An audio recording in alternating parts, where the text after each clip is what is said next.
Hello everyone, welcome to a new series frankly speaking with संचित।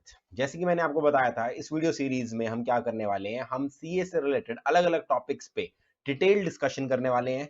और आपकी जो अलग अलग क्वेरीज आती रहती हैं इंस्टाग्राम पे या कमेंट सेक्शन में, उनको भी हम डिटेल में डिस्कस करने वाले हैं। आज पहला सेशन है। पहले सेशन के अंदर मैं, क्योंकि अभी 4 अगस्त को मैं ये शूट कर रहा हूं, तो आजकल आप सबको पता है एग्जाम फॉर्म भरे जा रहे हैं सीए एग्जाम्स के लिए, फाउंडेशन के लिए, इंटर के लिए और फाइनल के लिए फॉर November 20 एग्जाम्स। इस एग्जाम फॉर्म से रिलेटेड पिछले दिनों में जितनी भी क्वेरीज आई, मैं तो कहूंगा शायद 90% क्वेरीज एग्जाम फॉर्म से रिलेटेड ही थी। इसलिए मैं अपने पहले सेशन में वो सारी कॉमनली आस्क्ड क्वेरीज को एड्रेस करना चाहता हूं, जो एग्जाम फॉर्म से रिलेटेड या रजिस्ट्रेशन से रिलेटेड या अब बोलूं तो November 20 एग्जाम से रिलेटेड है। इसके अंदर मेनली मैं एड्रेस करूंगा इंटर और फाउंडेशन वाले स्टूडेंट्स की क्वेरीज, क्योंकि फाइनल वाले बच्चों को ज्यादा क्वेरी आती भी नहीं, उन्होंने बहुत बार एग्जाम फॉर्म भर रखा होता है, और इंटर के वालों को भी इतनी नहीं आती। सबसे ज्यादा प्रॉब्लम जो मैं देख रहा हूं वो फाउंडेशन के स्टूडेंट्स को आ रही है। मैंने इंटर और फाउंडेशन दोनों तरह के स्टूडेंट्स के लिए ऑलरेडी वीडियो बना दी है एग्जाम फॉर्म की। अगर आपने वो वीडियो नहीं देखी तो आई बटन से वीडियो देख लीजिए। मैं इसमें प्रोसीजर एक्सप्लेन नहीं करने वाला, मैं सिर्फ और सिर्फ क्वेरीज को हैंडल करूंगा, क्वेरीज को एड्रेस करूंगा। चलिए शुरू हो जाते हैं। लगभग मैंने 10-15 क्वेरीज निकाल ली हैं जो मेरे को सबसे ज्यादा मिल रही हैं। सबसे पहली चीज, ये पहली जो क्वेरी है ये अपनी एप्लीकेबल है सिर्फ फाउंडेशन स्टूडेंट्स के ऊपर, क्योंकि इंटर वाले स्टूडेंट्स का तो जो रजिस्ट्रेशन होता है वो फाइनली होता है। जिन भी बच्चों ने फरवरी के महीने में, जनवरी के महीने में, फरवरी में करवाया होगा रजिस्ट्रेशन, उनका फाइनल रजिस्ट्रेशन होगा, उनको ये प्रॉब्लम नहीं आएगी। मगर फाउंडेशन के बच्चों को सबसे बड़ी प्रॉब्लम ये आ रही है कि उन्होंने इनिशियली अपनी एडमिट कार्ड या अपने रोल नंबर से रजिस्ट्रेशन कराई थी, जो कि प्रोविजनल थी। बाद में अपनी उनको मार्कशीट अपलोड करके फाइनल करानी थी। अब काफी सारे स्टूडेंट्स इस बात से कंफ्यूज्ड हैं कि क्या हमारी रजिस्ट्रेशन फाइनल हुई भी है या नहीं हुई। मैंने अपनी पिछली 2-3 वीडियोस में समझाया था कि आईसीआई ने क्या प्रोसीजर बता रखा है अपनी रजिस्ट्रेशन को फाइनल करवाने के लिए। आप उस वीडियो को देख सकते हो, आई बटन में मैंने उसका लिंक भी दे दिया है।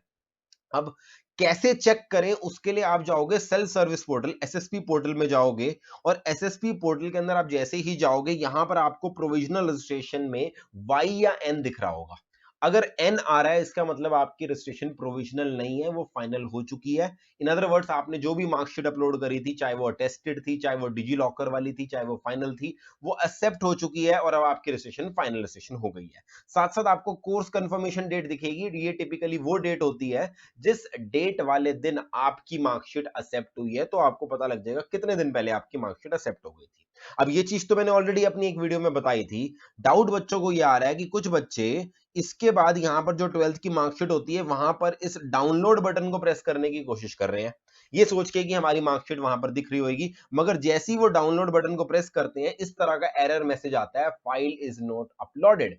जिस वजह से बच्चों को लगता है कि हमारी मार्कशीट अपलोड हुई भी है या नहीं। तो let me tell you, 100% cases में ऐसा ही दिख रहा है। इनफैक्ट जिस बच्चे की मैंने आईडी खोल रखी है, उसकी प्रोविजनल रजिस्ट्रेशन को फाइनल में मैंने खुद कन्वर्ट किया था। वहां पर अभी आपको मैंने दिखाया प्रोविजनल रजिस्ट्रेशन एन आ रहा है, तो चिंता मत करो। अगर आपकी फाइल यहां पर अपलोडेड नहीं दिखा रहा, तो ये एरर आईसीआई के पार्ट पर है, आपको इसमें और कोई भी चीज नहीं करनी। तो let me clear that thing. Now next query, whether exam form can be submitted with provisional registration. कुछ बच्चों जिनकी रजिस्ट्रेशन अभी तक प्रोविजनल ही है, फाइनल में कन्वर्ट हुई नहीं है, वो कह रहे हैं क्या हम एग्जाम फॉर्म भर सकते हैं। देखो, पहली बात तो प्रोविजनल रजिस्ट्रेशन को फाइनल में कन्वर्ट करने में आजकल सिर्फ 2 या 3 दिन नहीं लग रहे हैं, बड़ी जल्दी आईसीआई उसको एक्सेप्ट कर रहा है। और उसके लिए मार्कशीट, फाइनल मार्कशीट की भी वेट नहीं करनी। मैंने अपनी पिछली वीडियोस में आपको बताया था, आप अपनी इंटरनेट वाली मार्कशीट को ही अटेस्ट कराकर अपलोड कर सकते हो।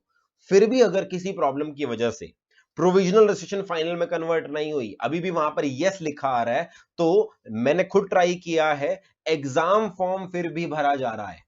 जब आप एग्जाम वेबसाइट पे जाकर वहां पर लॉगिन आईडी क्रिएट करोगे, तो वो लॉगिन आईडी क्रिएट हो रहा होगा, वहां पर कोई भी समस्या नहीं आ रही। So yes, you can fill your exam form with provisional registration itself. अगर किसी बच्चे को इस चीज में दिक्कत आई है, तो प्लीज कमेंट सेक्शन में मुझे बताना, क्योंकि जितना मैंने 1-2 बच्चों की आईडी से चेक किया, एग्जाम फॉर्म भरा जा रहा है प्रोविजनल रजिस्ट्रेशन के साथ ही। Then what is the last date of submitting the exam form with और विदाउट लेट फीस। इनिशियली जो आईसीआई की नोटिफिकेशन आई थी, उसने बोला था 25 अगस्त तक विदाउट लेट फीस होएगी, 25 अगस्त के बाद विद 600 लेट फीस होएगी। बट यहां पर मैं बड़े ध्यान से बता दूं आपको, ये चीज फाउंडेशन के लिए एप्लीकेबल नहीं है। कैसे पता चला मुझे? फाउंडेशन का अगर आप गाइडेंस नोट डाउनलोड करोगे, वहां पर लेट फीस का कहीं पर भी रेफरेंस नहीं है। वहां पे सीधा लास्ट डेट कितनी बोल रखी है, 4 बोल रखी है। अगर आप ध्यान से देखो, कोई भी लेट फीस का क्राइटेरिया यहां पर नहीं बता रखा, जबकि आप इंटर या फाइनल का गाइडेंस नोट डाउनलोड करोगे ना, वहां पे क्लियरली बोल रखा है 25 अगस्त तक आपकी नॉर्मल एग्जाम फीस लगेगी, उसके बाद लेट फीस होएगी। तो जितनी मेरी अंडरस्टैंडिंग आई इस गाइडेंस नोट के हिसाब से, फाउंडेशन में 25 अगस्त के बाद भी लेट फीस नहीं होगी, क्योंकि उसका रेफरेंस कहीं पर भी नहीं है। Still I will wait and watch, 25 अगस्त का बच्चे जो फॉर्म भरेंगे वो लेट फीस लग रही है नहीं, मुझे बताना जरूर। मेरे हिसाब से नहीं लगेगी। सर फाउंडेशन के लिए एक्सेप्शन क्यों लाए? क्योंकि आपको पता होगा फाउंडेशन के लिए रजिस्टर करने के लिए, एग्जाम फॉर्म के लिए नहीं बोल रहा, रजिस्टर करने की लास्ट डेट भी 31 अगस्त है। हर बार 30 जून होती है, इस बार 31 अगस्त से पहले जो बच्चा एनआरओ, सीआरओ, एसआरओ के लिए अप्लाई कर रहा है वो भी एग्जाम फॉर्म भर सकता है। इसीलिए आईसीआई ने 25 अगस्त के बाद भी फाउंडेशन वालों को विदाउट लेट फीस अलाउ कर दिया। That is what I think, that is my thinking. इस वजह से उन्होंने एग्जाम में लेट फीस हटा दी। तो लेट मी रिपीट अगेन, इंटर और फाइनल वालों के लिए लेट फीस होगी 25 अगस्त के बाद, फाउंडेशन वालों के लिए नहीं होगी। फिर कुछ बच्चों को प्रॉब्लम आ रही है, सर जब हम एग्जाम की वेबसाइट के ऊपर न्यू यूजर रजिस्ट्रेशन कराने जाते हैं, जैसे ही हम अपना एसआरएन या डेट ऑफ बर्थ डालते हैं, वहां पर वो कहता है यूजर डज नॉट एग्जिस्ट। बच्चों को बहुत बड़ी समस्या आ रही है, सर हमारा लॉगिन क्रिएट, सर हमारा एनआरओ आ गया, सीआरओ आ गया, सब कुछ हो गया, मगर हम एग्जाम वेबसाइट पे रजिस्टर ही नहीं कर पा रहे।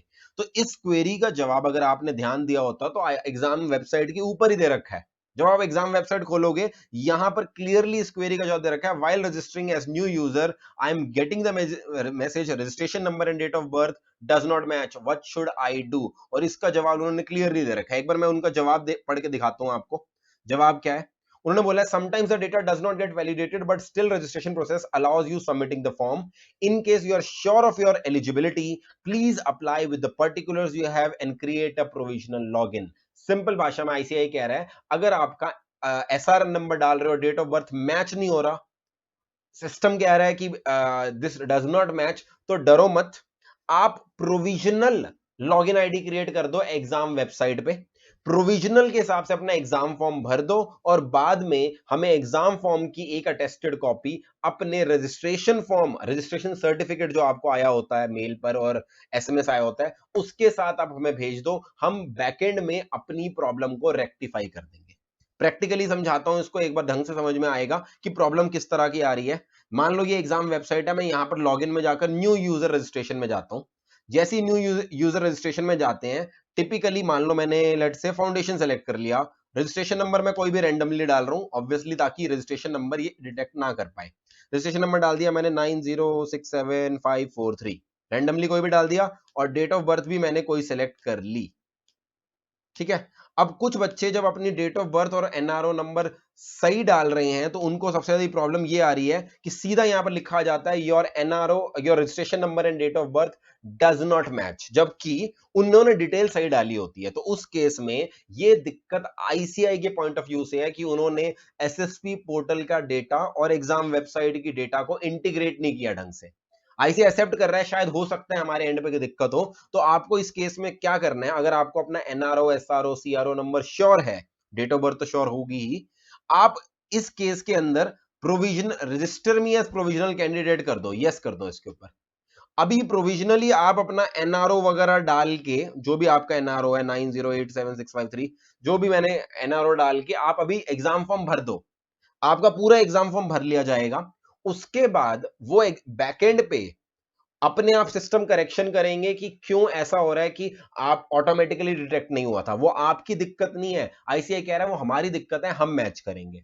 मेरा सजेशन ये है, सेफ साइड पे आप क्या करो, अगर आप प्रोविजनल वे में एग्जाम फॉर्म भर रहे हो, आप अपनी एग्जाम फॉर्म की एक कॉपी अटेस्ट करा के भेजवाई दो। साथ साथ आपका जो रजिस्ट्रेशन लेटर आता है, जिसके अंदर एनआरओ, सीआरओ सब लिखा होता है, आपको आया होगा रजिस्ट्रेशन होने के बाद जो मेल पे कंफर्मेशन आती है, उस मेल की एक कॉपी प्रिंट आउट निकाल के उस एग्जाम फॉर्म के साथ भेज दो, ताकि आईसीआई को पता लग जाए इस एग्जाम फॉर्म के अगेंस्ट ये रजिस्ट्रेशन नंबर है। वो बैकएंड में जो भी करेक्शन करनी है, उस एनआरओ को आपकी एग्जाम वेबसाइट से लिंक करना है, वो अपने आप कर लेंगे। This is what my suggestion is.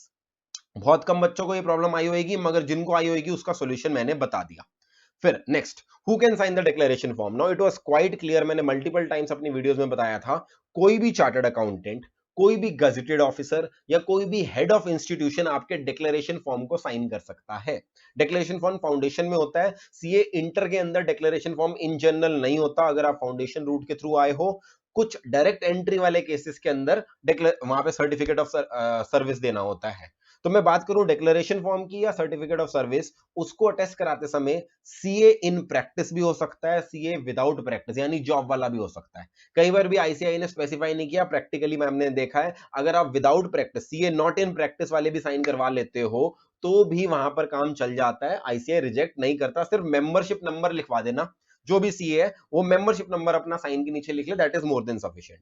कुछ बच्चों का डाउट था सर वहां पे सील लगाने की जगह अगर उसने स्टैंप नहीं लगाई अपनी, क्या फॉर्म रिजेक्ट हो जाएगा? मैंने कभी बिना स्टैंप की, जस्ट बिकॉज की स्टैंप नहीं है, फॉर्म रिजेक्ट होते नहीं देखे। प्रैक्टिकली बिना स्टैंप के भी आईसीआई एक्सेप्ट कर लेता है। अगर वो दिक्कत करेगा तो आपको पहले मेल भेजेगा, ऐसा नहीं है कि आपके रोल नंबर को होल्ड कर लेगा, एडमिट कार्ड को होल्ड कर लेगा। तो डरने वाली बात नहीं है, अगर आपके चार्टर्ड अकाउंटेंट जिससे आप साइन करा उसने स्टैंप नहीं लगाई, काम चल जाएगा। तीसरा, लोग कह रहे हैं हेड ऑफ इंस्टीट्यूशन का मतलब क्या है? क्या सिर्फ गवर्नमेंट स्कूल के टीचर्स प्रिंसिपल ही कवर्ड होंगे या प्राइवेट स्कूल के प्रिंसिपल भी कवर्ड होंगे? नो, प्रैक्टिकली स्पीकिंग, मैं प्रैक्टिकल जवाब दे रहा हूं आपको। प्रैक्टिकली स्पीकिंग मैंने देखा है प्राइवेट स्कूल के प्रिंसिपल से भी जिन लोगों ने अटेस्ट कराया है उनके एग्जाम फॉर्म में भी कोई दिक्कत नहीं आई, आईसीआई ने एक्सेप्ट कर लिया है। सो मैं प्रैक्टिकल सॉल्यूशन दे रहा हूं। चार्टर्ड अकाउंटेंट इन प्रैक्टिस और without practice, school principal government school या प्राइवेट स्कूल या कोई गेजेटेड ऑफिसर, किसी से भी साइन करा लो, स्टैंप करा सकते हो, वेल एंड गुड। स्टैंप नहीं हो पा रही, डरने वाली बात नहीं है, आईसीआई फिर भी एक्सेप्ट कर लेगा। राइट? सबको क्लियर है ये वाली चीज? सबसे ज्यादा क्वेरी ये वाली थी। आगे चलते हैं। Can we use the same declaration form जो May 20 में यूज किया था? भाई डिक्लेरेशन फॉर्म की लैंग्वेज पढ़ोगे तो वहां पर अटेम्प्ट का नाम क्लियरली लिखा है। टू दी एक्सटेंट पॉसिबल कोशिश करो नवंबर 20 के लिए डिक्लेरेशन फॉर्म अलग से साइन करा के अपलोड करो। अगर बिल्कुल पॉसिबल ही नहीं है, नहीं सर हमारे घर के आसपास कोई प्रिंसिपल नहीं है, कोई सीए नहीं है, मैं तो प्रिंट भी कहां से लूं, बहुत ही ज्यादा समस्या है, तो May 20 वाला अपलोड कर दो। प्रैक्टिकली मैंने देखा है आईसीआई कई बार वो भी एक्सेप्ट कर लेता है, मगर there are high chances ICAI उसमें एरर निकाल के मेल भेज सकता है आपको। कुछ बच्चों की मेल आई भी है, तो रिस्क क्यों ले रहे हो यार? नवंबर 20 का एक डिक्लेरेशन फॉर्म ही तो है, फिर से सबमिट करा के फिर से साइन करवा लो, टेस्ट करा लो किसी सीए से या प्रिंसिपल से। सेफ साइड पे रहो, फालतू की प्रॉब्लम्स में मत पड़ो। What if I did any mistake while filling the exam form? Can the correction be added up? जैसी बच्चों ने एग्जाम फॉर्म भरे, सबसे ज्यादा ये प्रॉब्लम आ रही है, सर मैंने ये दिक्कत कर दी, बहुत छोटी छोटी दिक्कत है। सर मैं साइन करते समय ना मैंने पेरेंट्स से सिग्नेचर के नीचे डेट नहीं लिखी, मैं प्लेस लिखना भूल गया। सर मैं सीपीटी टू फाउंडेशन कन्वर्जन है या नहीं, वहां मैंने यस कर दिया जबकि मुझे नो करना चाहिए था। सर मैंने अपने एड्रेस में एक डिजिट एक्स्ट्रा लिख दी, कम लिख दी। बहुत छोटी छोटी चीजें भी थी। Now let me answer it. पहली चीज, करेक्शन विंडो आएगी 7 सितंबर को, आईसीआई करेक्शन विंडो ओपन करेगा जहां पर आप अपने एग्जाम फॉर्म में करेक्शन कर सकते हो। बट करेक्शन विंडो के अंदर सिर्फ लिमिटेड चीजें ही करेक्ट हो सकती हैं। मैं आपको दिखाता हूं क्या क्या चीजें करेक्ट हो सकती हैं। तो मैं आपको यहां पे ले आया हूं एफएक्यूज के ऊपर, जो वेबसाइट के ऊपर है वहां पर एक FAQ number 36, can I change the particulars like centre opted, median opted, group opted etcetera after the submission of online form? The answer is yes, हम आपको चेंज करने देंगे। बट ध्यान से देखो क्या चेंज करने देंगे, सिर्फ 3-4 चीजें। आप अपना सेंटर चेंज कर सकते हो, आप ग्रुप चेंज कर सकते हो, यानी इंटर और फाइनल के अंदर ग्रुप 1 ग्रुप 2 होता है ना, वो ग्रुप चेंज कर सकते हो। मीडियम इंग्लिश या हिंदी चेंज कर सकते हो, और न्यू कोर्स या ओल्ड कोर्स में वो चेंज कर सकते हो। यानी हर एक छोटी छोटी चीज एग्जाम फॉर्म में जो आपने भरी है वो बदली नहीं जा सकती। एक बार आपने डिक्लेरेशन फॉर्म अपलोड कर दिया, वो फिर से नहीं बदला जा सकता। एक बार आपने yes conversion from new to sorry आपने have you converted from CPT, वहां पे गलती से यस कर दिया, अब उसको बदला नहीं जा सकता। अगर आपने डिक्लेरेशन फॉर्म में प्लेस लिखना भूल गए, अब उसको बदला नहीं जा सकता। करेक्शन विंडो लिमिटेड पर्पस के लिए होती है। तो अब अगला डाउट ये आएगा, सर अगर बदला नहीं जा सकता, मेरी तो गलत अपलोड हो गई, अब मैं क्या करूं? देखो मेरे हिसाब से मोस्ट ऑफ द एरर्स जो आप बोलते हो, मुझे मैसेज करते हो, वो बहुत छोटे छोटे होते हैं। उससे आईसी वो इंफॉर्मेशन ऑलरेडी आईसीआई के पास होती है। अगर आप ये बोलो कि सर मैंने लास्ट एग्जामिनेशन में रिजल्ट वाला मंथ लिख दिया, रादर देन राइटिंग नवंबर 19 मैंने फेब लिख दिया क्योंकि उसमें रिजल्ट आया था, तो इससे कोई प्रॉब्लम होगी? मेरे हिसाब से कोई प्रॉब्लम नहीं होगी। आईसीआई को पता है फरवरी में कोई एग्जामिनेशन नहीं हुई, नवंबर में हुई है। तो ऐसी छोटी छोटी दिक्कतें अगर आ भी गई हैं और वो चेंज नहीं हो रही, उससे आपका एग्जाम फॉर्म रिजेक्ट होने वाला नहीं है, लेट मी टेल यू। और अगर कोई ऐसी मिस्टेक हुई है जो आईसीआई की नजरों में बड़ी मिस्टेक है, तो अपने मेल चेक करते रहो, आईसीआई आपको मेल भेजेगा कि आपके एग्जाम फॉर्म में गलती है, उसको ठीक कर लो। तो टेंशन लेने वाली बात नहीं है, एग्जाम फॉर्म रिजेक्ट नहीं होगा छोटी छोटी मिस्टेक के लिए। रिजेक्ट तभी होगा जब आपने कोई बहुत बड़ी मिस्टेक करी है। The small little things will not be considered. और वो कभी भी रिजेक्ट भी करेंगे तो उससे पहले आपको वो मैसेज भेजेंगे, ईमेल करेंगे। मेल अपना जरूर चेक करते रहना जहां पर आईसीआई की इंफॉर्मेशन आएगी आपको। Next, when to send the attested form, ये मैं आपको क्लियरली अपनी वीडियोस में बताया था। आपको अटेस्टेड कॉपी फिजिकली आईसीआई के पास तभी भेजनी है यदि जो लास्ट में पीडीएफ डाउनलोड हो रहा है उसमें आपकी फोटो या फिर साइन, दोनों में से कोई एक चीज गायब है। दोनों चीजें गायब है या एक भी चीज गायब है तो आपको वो चीज पूरी करके उसको फिर से सीए से, गेस्टेड ऑफिसर से या प्रिंसिपल से साइन करा के आईसीआई को भेजना है। अगर आपने जो पीडीएफ डाउनलोड किया उसमें ऑलरेडी फोटो और साइन दोनों आ रहे हैं तो उस केस के अंदर आपको भेजने की कोई जरूरत नहीं है। आपका एग्जाम फॉर्म भरने का प्रोसीजर ओवर हो गया, खत्म हो गया। ठीक है।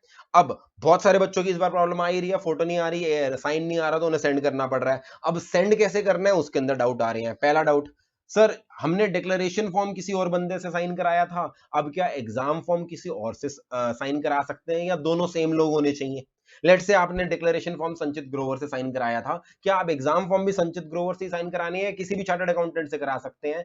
आईसीआई ने इसके ऊपर कुछ नहीं बोल रखा तो द ऑब्वियस आंसर इज किसी से भी करा सकते हो। वो दूसरा बंदा भी चार्टर्ड अकाउंटेंट, स्कूल प्रिंसिपल या फिर गेस्टेड ऑफिसर होना चाहिए। यानी it is not relevant that the same person should be signing on both the forms. You can get it signed from different people provided different people are authorised, वो authorised category में ही fall करते हैं। आगे, is it necessary to send the attested copy to Delhi office, या जो regional office है वहां भी सेंड कर सकते हैं? मैंने थोड़े दिन पहले टेलीग्राम के अंदर एक लिस्ट शेयर करी थी वो सेंटर्स की जहां पर आप फिजिकली कॉपी सबमिट करा सकते हो। अब उसमें कोलकाता है, बेंगलोर है, मुंबई है, तो जो बच्चे वहां पर उसके आसपास रहते हैं वो कह रहे हैं सर हम बाय पोस्ट भी उन्हीं ब्रांचेस में भेज दें, दिल्ली क्यों भेजे पोस्ट? पहली बात तो चार्जेस ज्यादा लगते हैं, पैसे ज्यादा लगते हैं, दूसरी बात दिल्ली जाने में टाइम ज्यादा लगेगा। तो let me tell you, ICAI ने अपने गाइडेंस नोट में क्लियरली बोला है स्पीड पोस्ट या कुरियर जो भी आप करा रहे हो वो दिल्ली वाले एड्रेस पे कराना। फिर चाहे आप देश में कहीं पर भी रहते हो, अगर आप कोलकाता में रहते हो तो भी आप दिल्ली वाले में स्पीड पोस्ट कराओ। बाकी सारे एड्रेस सिर्फ और सिर्फ फिजिकल सबमिशन के लिए बोल रखे हैं उसने। प्रैक्टिकली कुछ बच्चों ने वहां भेजा है, एक्सेप्ट हो गया, वो अलग बात है, मगर मैं आपको हमेशा बोलूंगा सेफ रहो, दिल्ली में कुरियर करा दो ना यार, क्या दिक्कत है? 5-7 दिन में पहुंच जाएगा। और इसकी लास्ट डेट, पहुंचाने की लास्ट डेट पता क्या है? 8 सितंबर।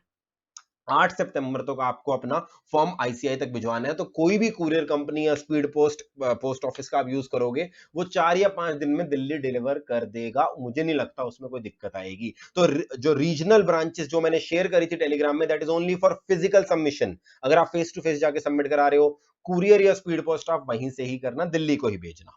How do I know that the tested form has reached ICI? अब ये सबसे ज्यादा क्वेरी आ रही है बच्चों की, सर मैंने कुरियर कर दिया, मैंने स्पीड पोस्ट कर दिया, अब क्या करूं? और अभी भी देखना, ये 17 मिनट की वीडियो कोई नहीं देखेगा, फिर से ये क्वेश्चन कमेंट बॉक्स में आपको दिखेगा। आप खुद जाके चेक करना थोड़ी देर बाद, ये कुछ बच्चे फिर से यही क्वेश्चन पूछेंगे कमेंट बॉक्स में, वीडियो नहीं देखेंगे वो। इसका रिप्लाई मैं बहुत बार दे चुका हूं, इंस्टाग्राम पे दे चुका हूं, टेलीग्राम पे। फिर से सुनना है सुन लो इस रिप्लाई को। आईसीएआई कोई कंफर्मेशन नहीं भेजता कि आपकी चिट्ठी पहुंच गई है हमारे पास। आईसीएआई कंफर्मेशन थोड़ा पहुंचेगा, भेजेगा। कुरियर और स्पीड पोस्ट या रजिस्टर्ड पोस्ट बोल ही क्यों रहा है वो? क्योंकि आपको एक ट्रैकिंग आईडी मिलती है, उस ट्रैकिंग आईडी से ट्रैक कर लो कि आपका डॉक्यूमेंट पहुंचा है या नहीं पहुंचा, and that is a legal proof, that is as good as acknowledgement. Future में जाके कल को कभी इनकम टैक्स डिपार्टमेंट में कुछ भेजोगे, किसी सरकारी डिपार्टमेंट में कुछ भेजोगे, तो वो जो कुरियर कंपनी की रसीद होती है या जो स्पीड पोस्ट की रसीद होती है, that is a legal proof. तो आपका तो एग्जाम फॉर्म सबमिट हो रहा है, जो आपके पास ट्रैकिंग आईडी है उसमें अगर डिलीवर्ड लिखा आ गया तो तसल्ली, पहुंच चुका है वो। अब आईसीआई ये मुकर नहीं सकता कि तुम्हारा डॉक्यूमेंट मेरे पास नहीं पहुंचा है। तो आईसीआई की मेल का इंतजार मत करो, कुछ नहीं मेल आने वाली। सिर्फ ट्रैकिंग आईडी में सेफ साइड पे ट्रैक कर लो, स्पीड पोस्ट की साइट पे या फिर कुरियर कंपनी की साइट पे, कि आपका डॉक्यूमेंट पहुंच गया या नहीं पहुंचा। What is the last date of sending copy? वो तो मैंने आपको बता दिया, 8 सितंबर तक पहुंचानी है आपको वो कॉपी, तो उस हिसाब से कुरियर कराना। लास्ट में, सर मेरा एडमिट कार्ड कब आएगा? एडमिट कार्ड मैंने अपनी पहले ही बोला था वीडियो में लास्ट, कि एडमिट कार्ड आपके घर नहीं आएगा। एडमिट कार्ड इसी वेबसाइट पे, एग्जाम वाली वेबसाइट पे होस्ट कर दिया जाएगा। वो अप्रोक्सीमेटली अक्टूबर के महीने में आता है, मैं आपको इन्फॉर्म कर दूंगा जब भी आएगा। तो अक्टूबर के महीने में आपको वेबसाइट पे जाके चेक करना है, वहां पर आपको अपना एडमिट कार्ड मिल जाएगा, राइट? तो ये सारी वो फ्रीक्वेंटली आज क्वेरीज थी जो मेरे पास आ रही थी। आई थिंक इन सारे जिसने भी इस वीडियो को पूरा देखा 19 मिनट, उसकी वो सारी क्वेरीज क्लियर हो गई होंगी। फिर भी कोई क्वेरी रह गई है, आप मुझसे कमेंट सेक्शन या इंस्टाग्राम में भी पूछ सकते हैं। अगर आपको मैं पर्सनली जवाब नहीं दे रहा तो ये मत समझो कि यार मैं तुम्हें जान के इग्नोर कर रहा हूं। उसका जवाब ऑलरेडी मैंने टेलीग्राम पे या यूट्यूब पे दे दिया होगा मल्टीपल टाइम्स। इसीलिए मैं बार बार सेम क्वेरीज को कई बार एंटरटेन नहीं करता, क्योंकि उन्हीं क्वेरीज के चक्कर में जो जेन्युइन क्वेरीज हैं वो इग्नोर हो जाती हैं। तो प्लीज टेलीग्राम चैनल को ज्वाइन कर लो और अपने एंड पे ना सारी ये वीडियोस देख के क्वेरी पूछा करो, ताकि वही सेम क्वेरी बार बार इनबॉक्स ना फिल करे और उस चक्कर में बाकियों की क्वेरीज इग्नोर ना हो। I hope you like the first session of frankly speaking with संचित। आगे भी मैं ऐसी सेशन लाता रहूंगा और मेरी कोशिश है बहुत ही जल्दी मैं आपके यहाँ लाइव सेशन करूं, ताकि लाइव सेशन में इमीडिएटली आपकी हर तरह की क्वेरी का जवाब कर सकूं। I will keep meeting you in the other sessions. Thank you so much. This was संचित ग्रोवर।